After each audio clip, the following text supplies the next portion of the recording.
مرة تعارفت أنا واحد معرفة عمل، وبعدين فترة سرح السعودية، وصل الله هناك كان يراسلني كيف العمل هناك كيف كذا.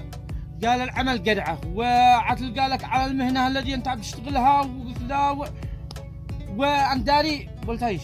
قال والله قد أنا لقيت لك صاحب العمل هذا عيدي لك فيزا ومضمون 100% إنه يدي لك الفيزا، ما عليك تعرف هذا عمل الفيزا من راسي.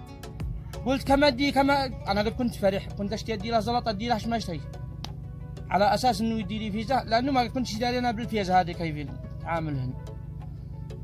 قال ولا تدي حاجه، طمني حق اسبوع، ما درت له يوم فعل لي بعد رساله قال صاحب العمل يشتي عسل من اليمن، فالعسل هذا عيدي واحد يمني انت رسل له 1000 سعودي لا عنده. فانا على طول ادالي العنوان لينو ومكنتها رسلت لها 1000، وصلت له يعني بعدها بيت راسله ما عاد جاوبني شيء من مرة.